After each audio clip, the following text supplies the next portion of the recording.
Hey, y'all. Welcome back to the Brianna Approved Podcast. I am so excited for this episode for so many reasons. Today, we have the one and only Isaiah Frizzelle. May or may not have said that correctly. We'll find out in a moment.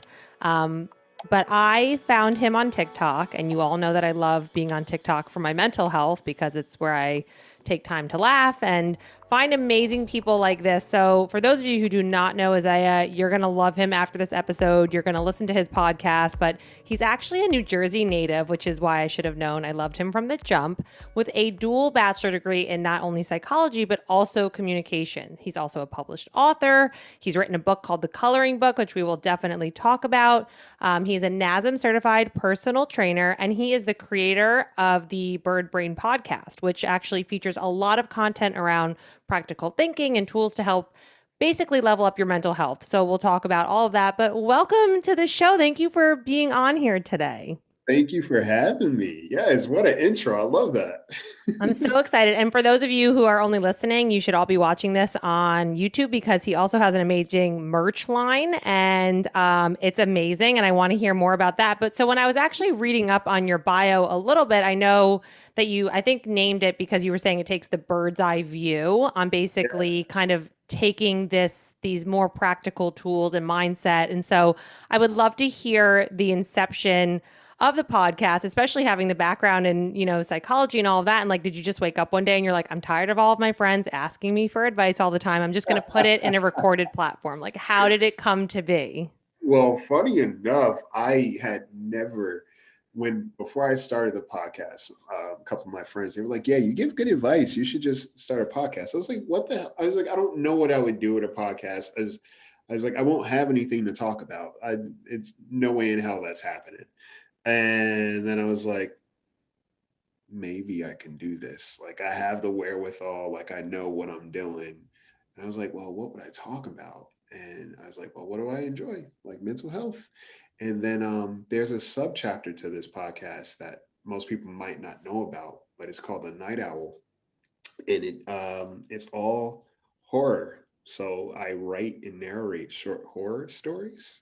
Love that. And it all centers around the bird. So with the Bird Brain podcast in itself, it came from this idea or realization that, birds, when we think about birds, we're always like, yeah, birds are dumb. Like they just are mindless, they don't know what they're doing. But then when you think about a bird when it's in an uncomfortable climate, it migrates. It migrates to a better environment, right?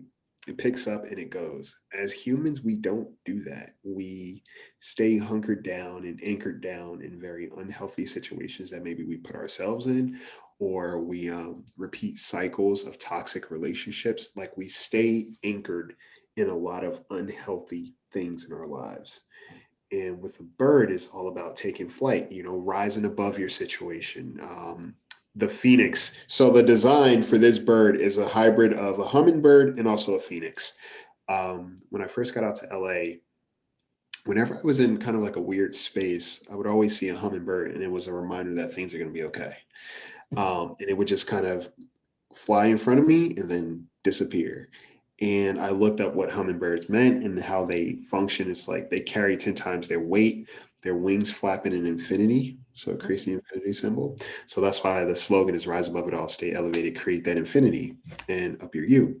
And it's just a matter of understanding that when you start to take a look at yourself and your situations and how you can improve upon them, having a bird's eye view, like an elevated perspective or an objective perspective from what it is that you may be enduring, you could potentially see things a little bit healthier, right? Opposite of your trauma response, opposite of pattern behavior, is just kind of reshift, right? Refocus a little bit. And then the phoenix in itself is just, I live by that legend of a bird always, burning brighter and rising from the ashes. So in other words, just always coming out better, always leaving a situation much better. Um, so that's where it all came from. And when I designed this bird, I made it a point to like incorporate like so many colors and make it vibrant and very you know, one welcoming, but also very unique. So I think yeah. that's how I would describe you. And I've only known you for about 5 minutes, but very Oh, welcoming and unique and vibrant. And thank you. what's interesting too about your content? I think you have such a great ability to mix longer form content, for people who have a attention span longer than 9 seconds, which is Right. not a lot of people anymore. But, That's so you true. have the podcast, which for people who want to dig a little bit deeper, which is a Yeah. lot of my listeners, I would say. Nice. You have the TikTok, which is great, but also your posts on your Instagram, I love because the carousels that you do. And I think a lot of the people who maybe are like the old school, like I have whiteboards and I write like on sticky notes and I post things. And sometimes Yeah. you really just need like a one liner because now I think we are so inundated with like mental health information. And you're like, okay, do I blame my parents? Do I blame myself? Like where the trauma? And it's just like sometimes Right. you just need like a one thing. And one of the things that you just said, one of your posts that I loved was not my circus. And so, the saying like not my monkey, not my circus kind of thing. And like, Yeah. are you the ringmaster? And I always joke like we're still entertaining these clowns. So I would love to hear kind of this idea of like, why we do continue to entertain things that don't serve us. Like what do you think are some of the main reasons that you have seen, maybe yourself included, past versions of yourself, or just with people you've talked to over the years? Ooh. Ooh, Why do that's why do we do this? Why do we continue to entertain these clowns when we're like, yo, I don't even want to be in a circus anymore. This is not the right. career for me. The why behind the what. Well, I think there's a lot of reasons. For one, I think that people like having something to chew on. And what I mean by that is that people like having, some people are bored, or they don't, what's sort of, people have a hard time sitting with themselves, in the sense of they don't enjoy their own company. So if you're in a relationship that's kind of puzzling, it's unhealthy, maybe it's hot and cold. There's all these dynamics that you constantly have to figure out. Or if you're dealing with a person and you are a people pleaser or a fixer, you're always dealing with a project, right? So I think a lot of times people gravitate towards this, and it's something for them to kind of chew on. It's like, well, my relationship, I need to fix my relationship, or this person, I need to be there for this person, etc. So it's always a reason to not deal with yourself, Mm. right? So people may unknowingly do this, but it's this element of always putting more on your plate and having something to chew on, something to digest, because it keeps you busy. Like sometimes when we eat, right? We need something to snack on because we're bored. And it's just kind of just mindless action, right? So I think sometimes these relationships that we entertain are just a reflection of what we are avoiding in the emptiness that we may feel.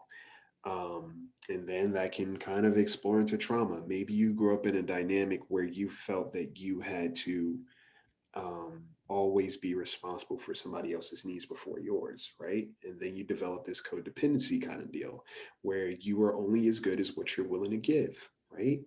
Or you were told that family first, whatever the case may be. And no matter how bad somebody treats you, you feel obligated to be there for them because you're loyal. And you've been taught that you have to be loyal no matter what. God forgives, all these things, these elements that involve you being a doormat and be on the receptive end of chaos. Right. And you rinse, wash, repeat. So you develop this idea that this is what your life is supposed to be. This is what it should be, and anything out of that feels weird to you because it's like, no, that's not what love is. This feels too normal or alien to what I'm used to. So this isn't love. And then when you actually get somebody who's not chaotic, you self-sabotage because you were looking for the familiarity in the relationships that you're used to, right? So there's just this element of seeking comfort and familiarity, and comfort and familiarity is not always good because there can be comfort in chaos. So I think a lot of times we're just seeking what's common to us because it keeps us from having to work on ourselves and do better. Self-love is hard. Oof, it is a tough pill to swallow. It's a tablet basically with a dry It's throat going down. it's a real horse pill, and is not, the thing about self love, I think how it's portrayed and displayed in society as a whole is like, I always think in my head there's somebody running through a field of, flowers, and they're just happy and they're smiling, and everything's right in the world. And in reality, I think self love is really holding a mirror up to yourself and saying that, hey, there's some things we probably need to work through. And it's going to be ugly, and it's not going to feel good, and it's going to involve us removing a lot of relationships and toxic habits. That's what self-love is. Absolutely. And I don't think people want to do that. I think it's also as you get older, or actually maybe more so when you're younger, I think it's easier, of course, to blame the other person and be like, Oh, well, you're a bad person or you did this to me or whatever. And sometimes you do have to really assess, where am I actually being the toxic person, and how much, what other areas of my life am I actually adding to the suffering? Because so many times, to your point, I had in my notes actually for you, like this idea of compatibility and connection and yeah, attachment being very yes, different buckets, that I think it's really easy to get confused, especially if you haven't done the work. And so, yes. especially with the idea of love, like love isn't enough. And that includes you loving yourself. You have to even be compatible with where you are in your life and alignment and all of that. Yes. Oof, that's brilliant. I love this. It's compatibility. It was funny because I was going back and forth with someone on a TikTok recently. The funny thing about TikTok is it's people are very brave behind a phone screen, and sometimes they'll say some things, and I'm like, that's Mhm. not okay. And I talked about a recent TikTok video about friendship specifically, and how there are some people who value the friendships that they don't have to tend to.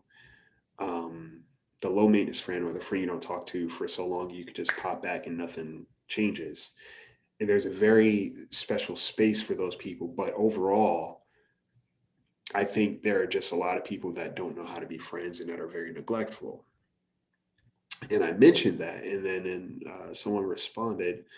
They're like, "Well, some people are just it's a compatibility thing," and I was like, "Nope, that's not compatibility." I was like, "Poor communication skills and lack of accountability has nothing to do with compatibility. Now, how you move may make you compatible with someone else who moves the same way, but to say that compatibility overshines your ability to communicate and treat someone properly is very different." So I just had to make the distinction for her, because it's like, you those things are very dangerous, where somebody feels like, oh, I'm not compatible with this person. And it's like, are you not compatible with them, or are they not familiar, or do they hold you accountable, or is there a certain standard that you're intimidated by? So now you're saying, I'm not compatible with this person, they're too this, they're too this. And it's like, but what are you, right? Yeah. How do you show up, Yeah. right? um And I think on the flip side, sometimes people actually lean too much into compatibility. More so, I see this in the romantic sense where someone says, but we were so compatible. And I'm like, was it compatible or was it familiar? And then again, was it actually a connection or was it really just an unhealthy attachment? And there, I think people don't, that we love to oversimplify things of saying it's just the compatibility bucket. And it's like, well, no, there's, intellectual compatibility, there's education, there's, there's values. I mean, the yeah, list goes on and on. And I know you did this post on this idea of like breaking up with friends. And I think you said all relationships have a rhythm. And so if yeah. something feels out of sync, so like, how would somebody start to know if something was feeling out of sync, or how to start exploring that, or be like, this rhythm is just like, it's offbeat. This is not it.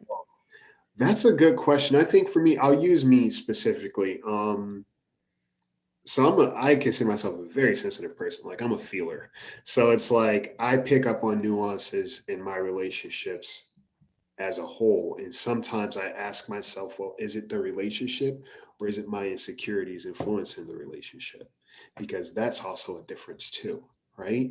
Sometimes when a relationship has a rhythm, there's a level of consistency that's there, and it ebbs and flows, right? There's an exchange there. I talk to you, you hit me up, and we're just on this constant kind of exchange where both people feel like they are being recognized, seen, and valued. And it's natural, like it doesn't feel forced. And then there's kind of like a dip in communication or a dip in effort and something just kind of like shifts a little bit and you feel it. The beautiful thing about the connections that we make with people that are important to us is energy is a real thing. It's an exchange. I Mhm. don't care how practical someone wants to be. Energy is a real thing. That's why people say chemistry all the time. Energy is real, right? And what we invest, it's also currency. So the energy we put into somebody else, we get it back in one way or another. So you can understand when you know what your relationship is and what it's founded on, you can kind of understand where the shift happens, right? If your friend is a little bit quieter than usual and just quiet in the sense of their presence, like something feels off, right? And it's like, something's going on. Or one thing I realized was when it came to me sharing good news with certain people. This one has hit me recently as I have evolved in my career and getting more boundaries and more self-worth, and I really never realized the importance of that. Yes, it's such this subtle and very loud realization. I always say, think about the people you want to share good news with first. The reason I say that is because it's not just about the good news, it's about you trusting that this very vulnerable piece of you is going to be taken care of and supported by this other person. So when you're sharing good news, it's not so much about the good news in itself. It's just you knowing I'm going to be comfortable here, I'm going to be supported, and I'm going to be praised, right? I'm going to be taken care of, right? So that's what a good news person looks like.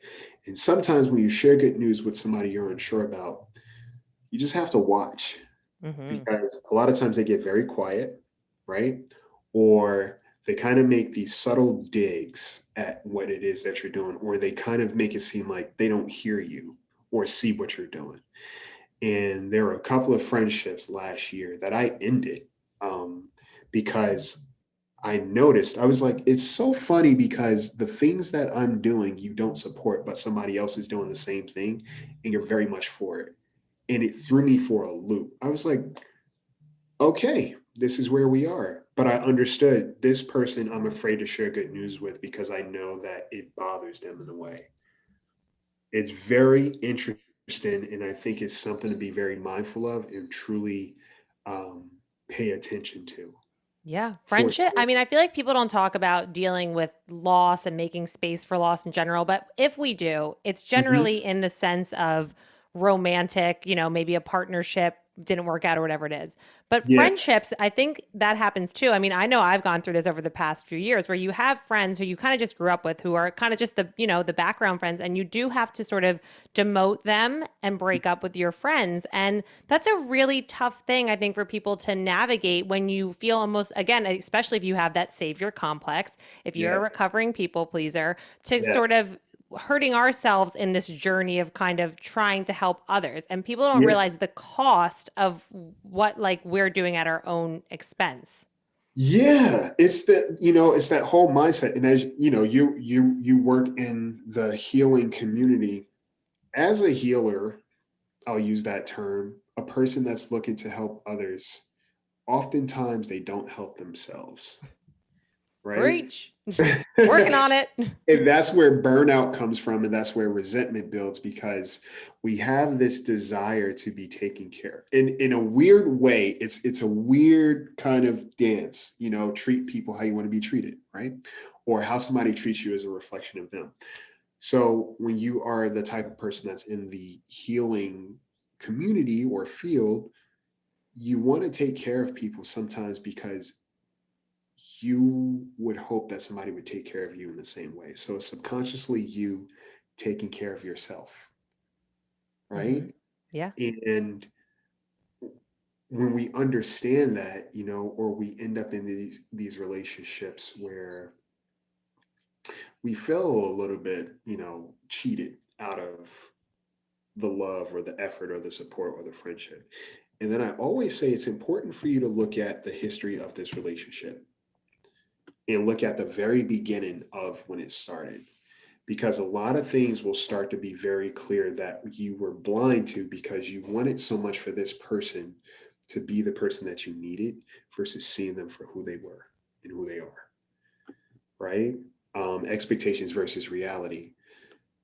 It's so much easier to place someone where they belong in your life when you see them for who they are versus what you hope for them to be in your life.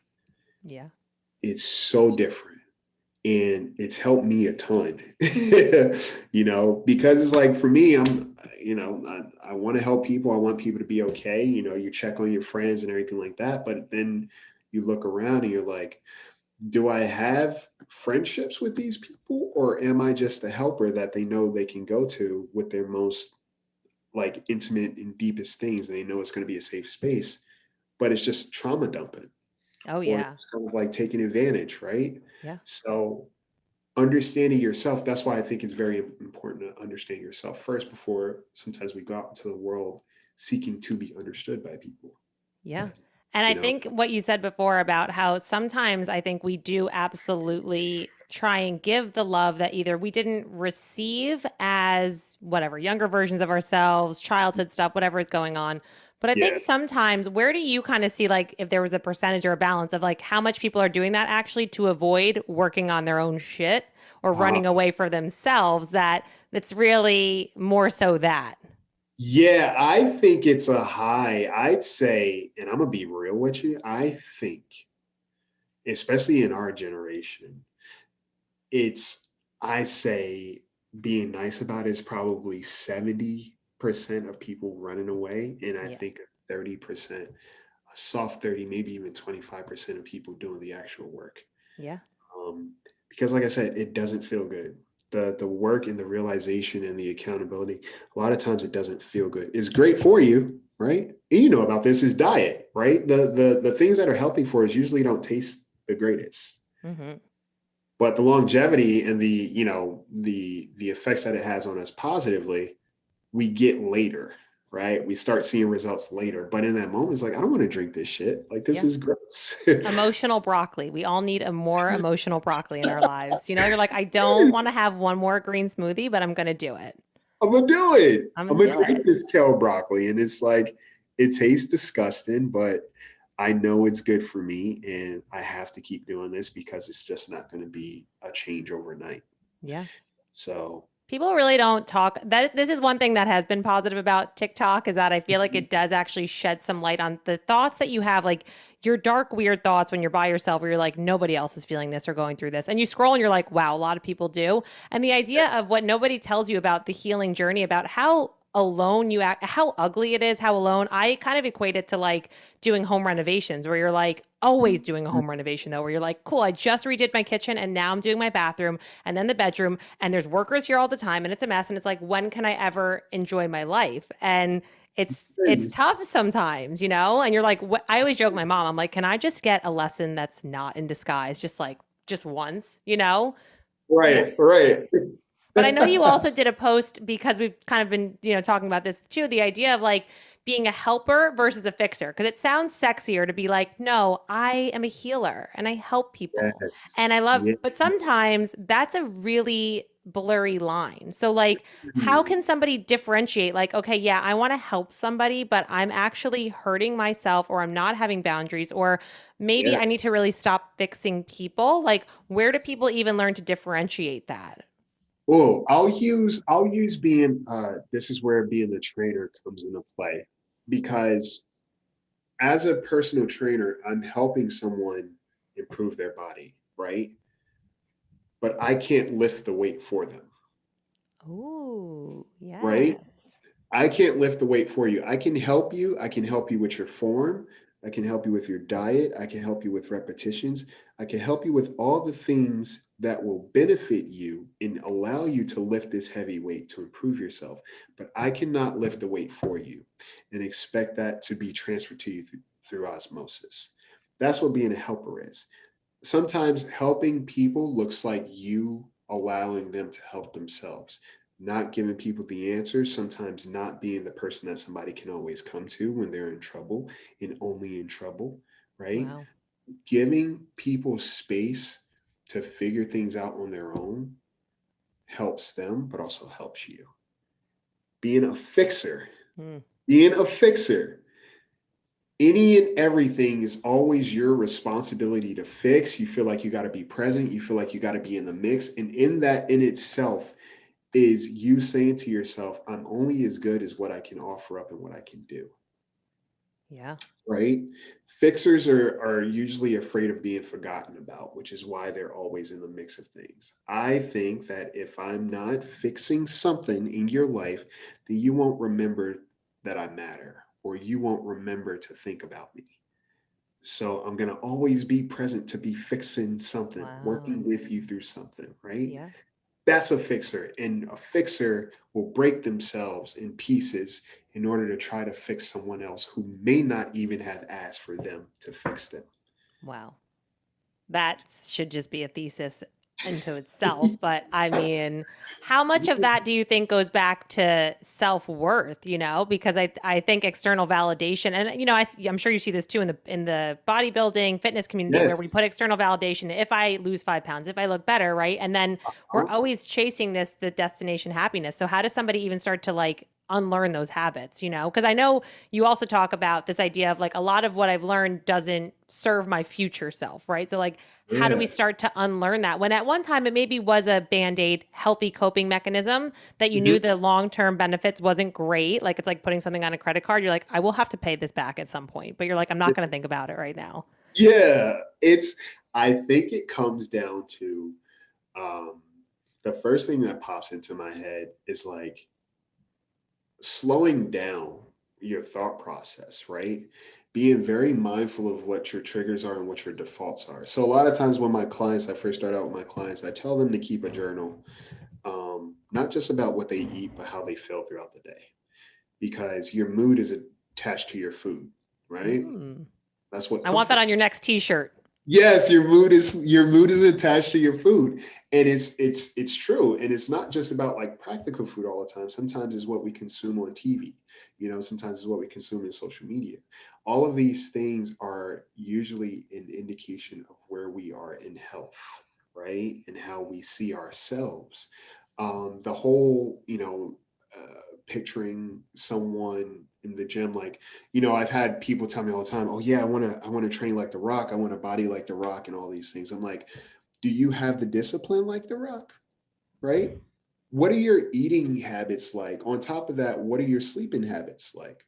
On top of that, how do you deal with stress? On top of that, how many days do you devote to exercise and bettering yourself? Because The Rock, this is his career.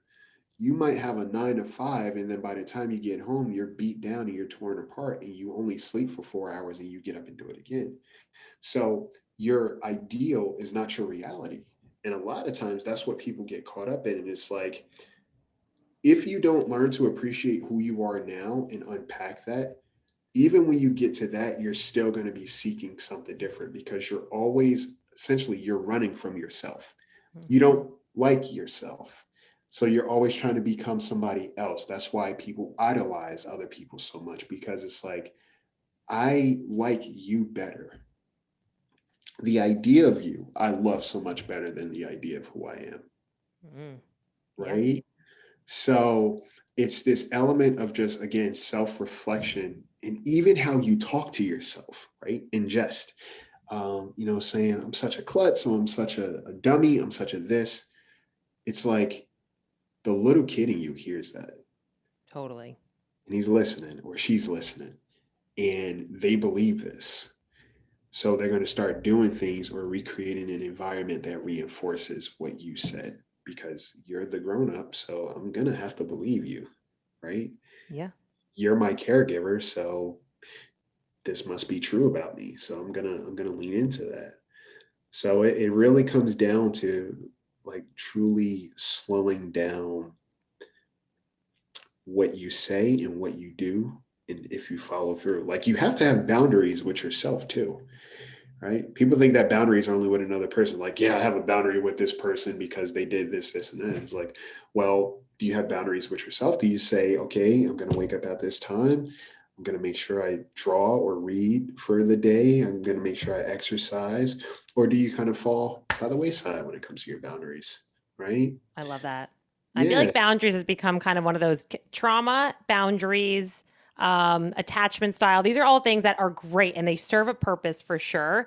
But my Yes. mom and I joke all the time. We're like, great, now that you know that and you blame whoever you want to blame, what are you going to do about that? And I think boundaries kind of falls into that category where you're like, well, they just didn't respect my boundaries. But I've actually never heard somebody say, I have to have boundaries with myself. Because again, that takes a responsibility for us being like, ooh, I actually have to do the work. I'm causing suffering in my life. And it's a Yeah. lot easier to just be like, no, you're actually the person who has the issues and not me. And so Yeah. I think you have spoken to about this idea of like tolerating versus enduring. Yeah. And that is, I would love to hear you explain that Sure. to the listeners a little bit more because that really resonated with me. Because I think a lot of overachiever type A, the people who actually live in this space, because we're like, fine, if I'm going to be good at mental health, I'll be the best at mental health and I'm going to push Yeah. through and I'm going to do this 70-30, like 70-30 step thing in the morning. And it's like, great. But at what point do we have to start unlearning some things and release? And like, where am Yeah. I tolerating and where am I enduring? So, like, what was kind of, your idea behind that? Oh, so I think when it comes to tolerating, so they both require a level of effort, right? You need to have a certain amount of effort to tolerate something. But tolerating means that you're slowly degrading yourself, right? You're hoping to numb yourself out, or you're also hoping that this person changes before you have to make an uncomfortable change, right? Ooh, That's what damn. tolerating is. That's what tolerating is. A lot of times when we tolerate things, it's like, well, I'll tolerate it. Maybe they'll change or maybe they'll do this. It's always maybe they will make the uncomfortable changes before I'm put in the situation to make the uncomfortable change, right? Wow. It's literally waiting for somebody else to do the hard work for you, Yeah. right?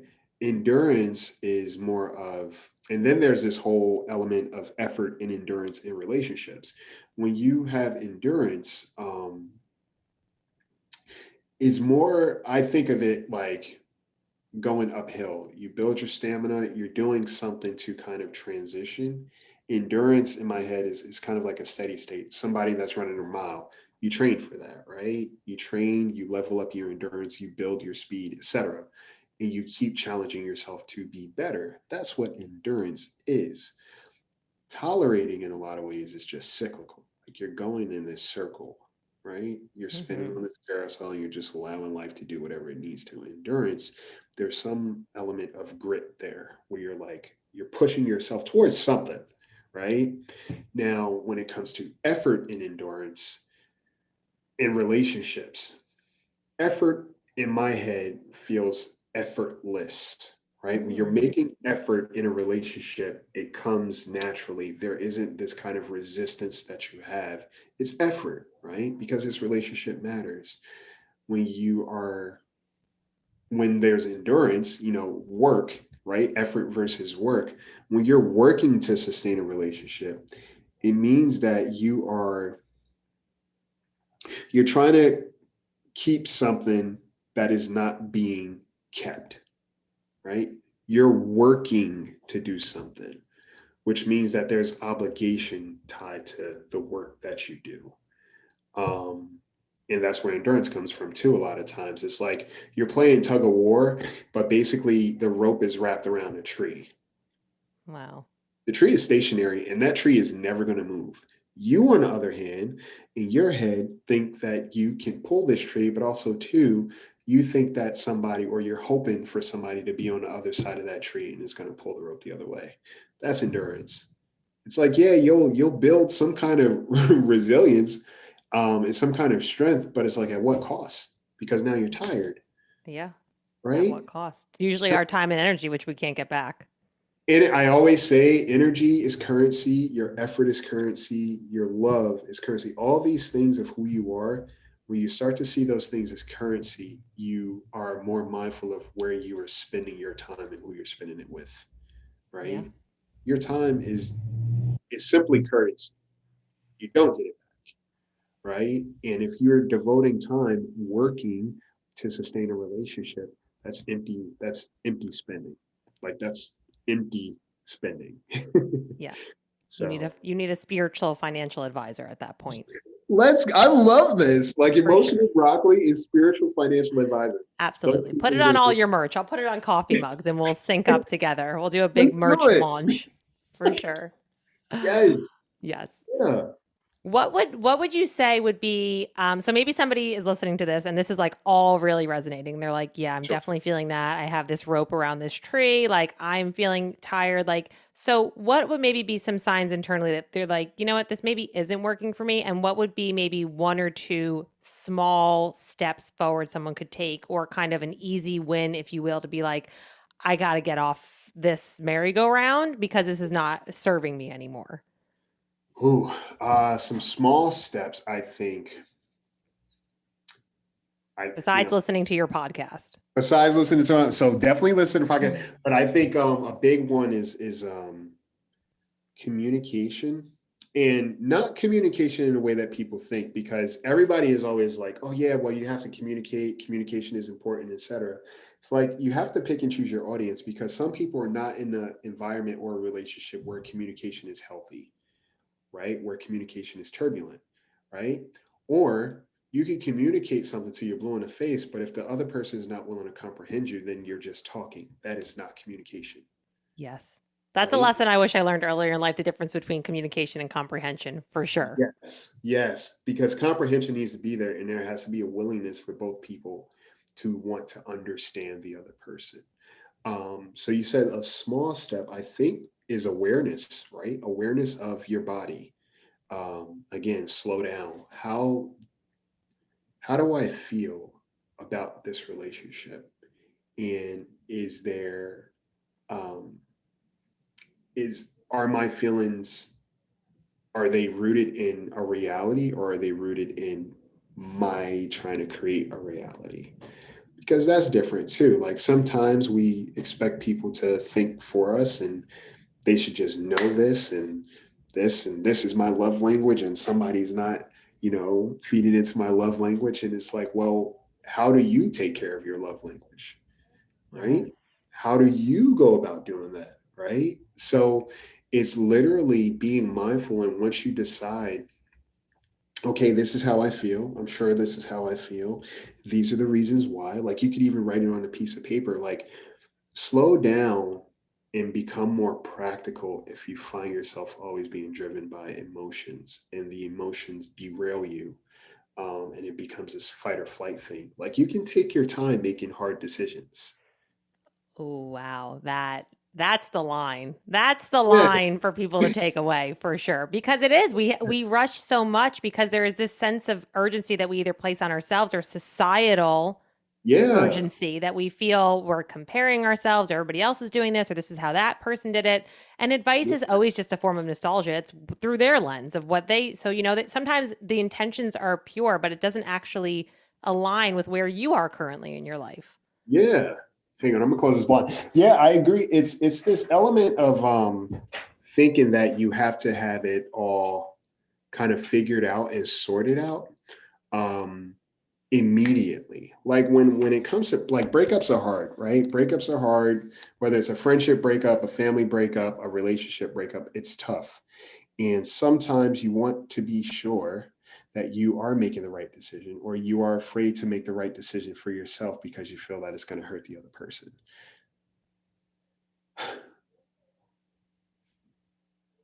It's important. How do I put this? Making a hard decision is still not up to you to take care of the other person. You can treat them well and treat them properly, right? Mm-hmm.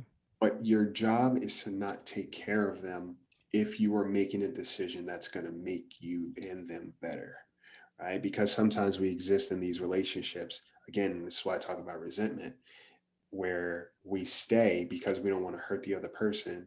But meanwhile, we're fighting all the time. We're doing these things. There's infidelity sometimes, and we're doing all these things that could potentially hurt the person anyway. But just because we're not forthright about it, oh, we're not hurting them as much, right? So it's like, it's better to suffer in the moment than to continue to suffer over so many moments. Yeah, nearsighted pain versus farsighted pain for sure. Ooh, Come on. So if you Yes. had to give your younger self a piece of breakup advice, like you're think about that first heartbreak where you're like on the floor and you're like, I'm not getting through this, Yeah. mom. Like you can give me all the advice you want. What is one thing, maybe or a lesson that took you really hard to learn in that space that you, when you got it, you were like, you know what, I want to tell this to like 25-year-old me or like me a Ooh. year ago. Um, I think a big part is it has nothing to do with you. Um, and I say that in the realm of, our society. Ghosting is such a popular thing.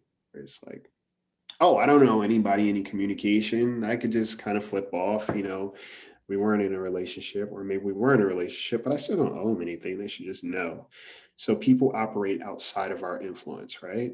So understanding that not everything is about you and how somebody moves is how they're going to always choose to move. Hmm. It's nothing to do with you, right? All you can be responsible for is how you treated the other person. That's your only business. What they do with that has nothing to do with you. And that, I think that will be the biggest piece of advice I would give to myself, because I get heady. Like when things shift and, I'm like, oh man, there's something I did wrong, or maybe I should have did this, or maybe I was too caring or too, and it's like, Isaiah, you were you and you were very intentional. That's it. Yeah. I would Right. love to hear if you've ever struggled with this then, because it sounds like we're pretty similar, where it sounds like you're pretty authentic from the jump. Like Uh-huh. intentions are pure. You're like, this Yeah. is what I really mean. I put a lot of thought behind what I'm saying. And then Yes. maybe you don't always realize that the other person is not so much that way. And then there's a cognitive dissonance when that 3, 6, 9 months where oxytocin wears off and, all Hmm. the other love, they call it chemistry for a reason, right? It's like literally neurochemicals. Yeah. So, what if you have experiences or maybe people have come to you when people have that moment of cognitive dissonance where they're like, wait, but I don't understand how somebody could act that way because I was just so who I was from the jump, and now Yeah. they're showing who they really are, and I can't match up their true colors versus what they painted in the beginning. So, two things to that. One of the things that my mom, and I think Maya Angelou said it, she's like, always believe people the first time. Hmm. And on top of that, people show you very early on who they are. There's no missing who somebody is. And it's like, you just have to kind of know what to look for. We are always, as humans, we are always doing this show and tell thing, is kind of like discreet or mysterious we try to be. Even that in itself is a telltale sign of how we operate. If I'm always trying to be elusive and kind of like secretive with you, and make you kind of want me, or more attracted or want to get to know me in that way, that shows that I'm the type of person. I'm very hot and cold and somewhat manipulative. That's a level of manipulation, right? When it comes to understanding, like, how could somebody be a certain way, again, bring it back to yourself, right? How someone treats you is a reflection of who they are. And we always put that a negative connotation on that. But it's, again, if you were this person, despite how they treated you, that's who you are, right? That's just who you are. So when you ask, well, how could this person do this? I was so kind to them, I was thoughtful, I was this, I was that. It doesn't matter. Yes. It doesn't matter. That doesn't change a person. Just like they didn't necessarily change you overnight, they hurt you, and there are some things you're going to have to heal from. Yes, but they didn't change your essence. They didn't change the person that you are. And a lot of times people fail to realize that they are existing in runner chaser relationships when we talk about attachment, um, where this person was very clear. They were very clear, but you thought that you could fix them, you could change them. You wanted to be the person that they could rely on, and you just wanted to be loyal, and you wanted to just be that person that changes their whole line of relationships. Meanwhile, they just gave you another thing that you now have to heal from. Wow. Yes. Did You not know? sign up for that compounded interest. That's for sure. Yes, it's like it's the goal, and I always say is like, don't be a reason Don't be another thing that somebody has to heal from. And always leave things better than how you found them. That includes people. So even when I go through these breakups in my relationships, I always value the fact that there's not one relationship right now that can say that Isaiah, he did some shady shit to me, and now I have to fix that. No, you never have to worry about that when it comes to me, which is why I usually don't revisit relationships that I walked away from because I did it right the first time, Yeah. right?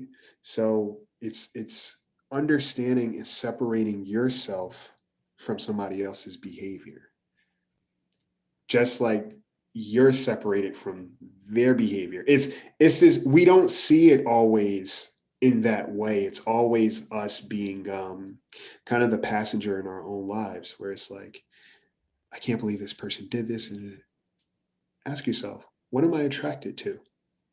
Oh, yeah. You know, how many relationships ended up in a very similar way as this relationship that I just had to walk away from, right? What were some telltale signs? And that's the thing. People don't sit with themselves enough.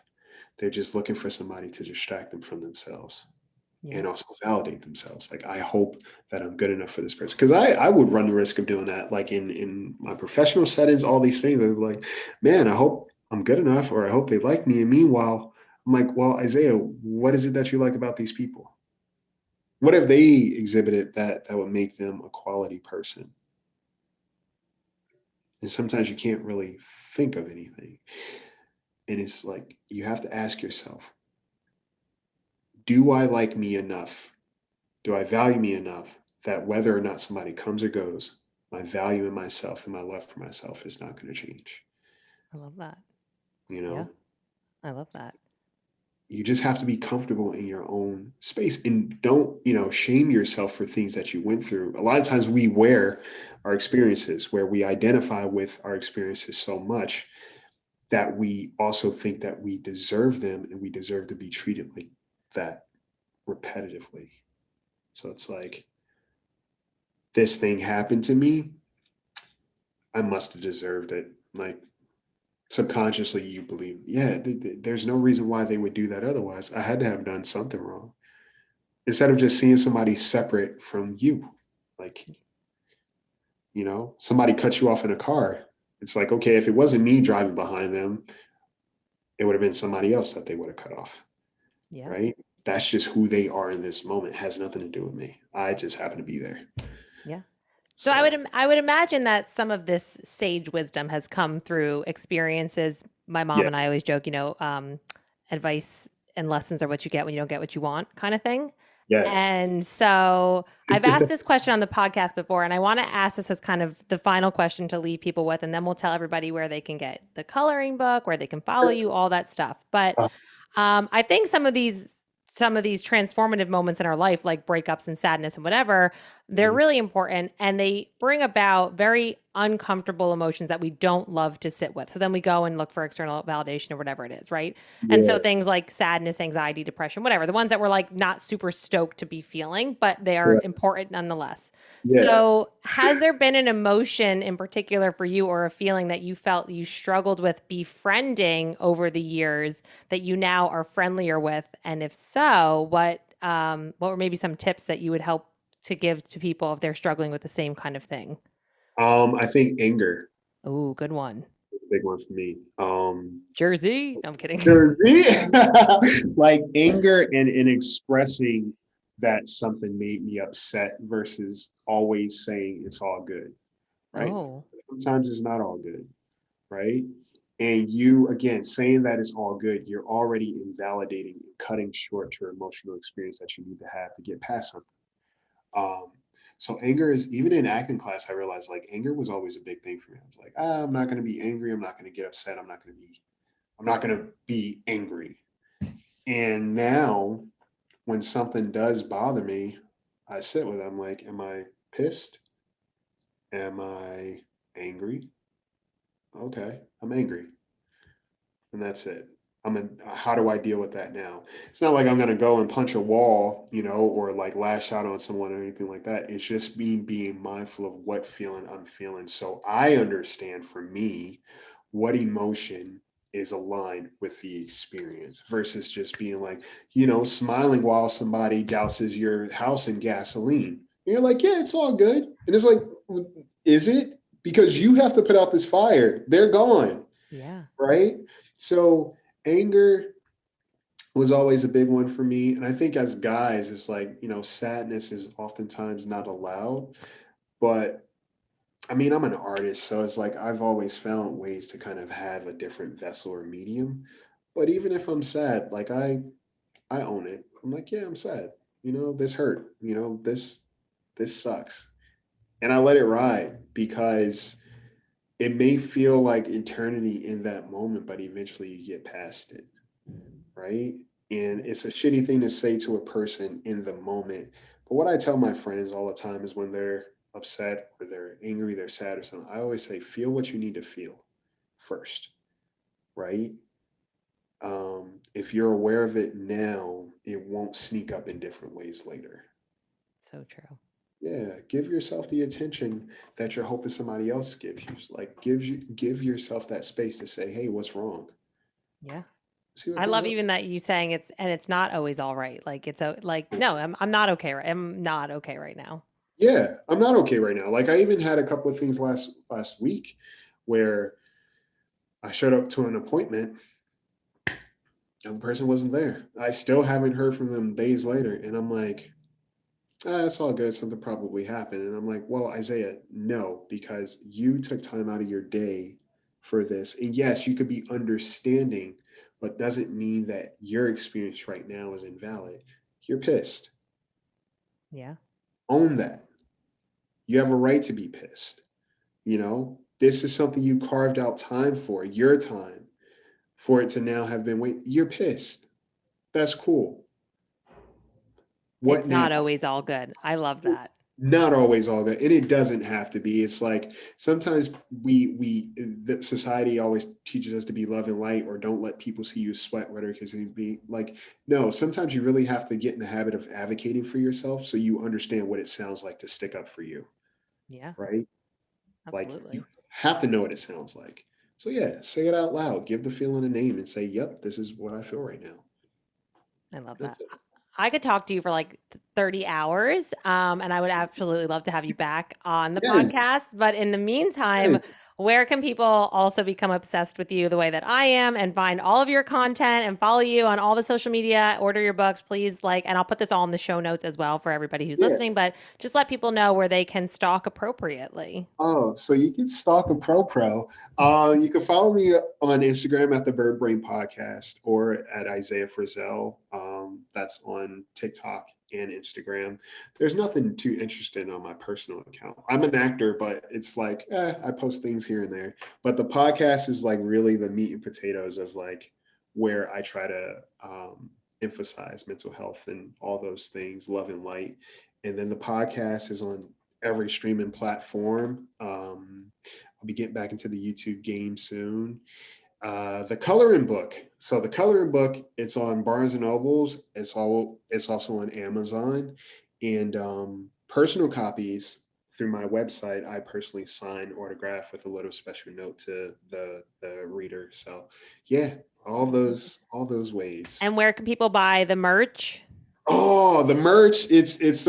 I'll send you the link, but it's through the Bird Brain Podcast Okay. shop. I'll put it in the So show notes. yeah, I'll send you that. But yes, you can buy the merch. I just recently released a self love merch line, just so people understand. Around Valentine's Day and that time, like people start to feel lonely and things like that. But it's like, self love. That's all year round, Yes. and it's always in motion. Like when you are self-loved, it means that you are constantly taking care of yourself. So that was just kind of like a reminder, hey, love yourself and value that love. I love that. Well, thank Yeah, you so much for your time. I'm so grateful for this information. You're going to change so many people's lives. And honestly, I'm grateful that you were on this podcast and I can't wait to have you back. I really appreciate you having me. This means a lot, and those words like I don't take for granted, so thank you. Thank you.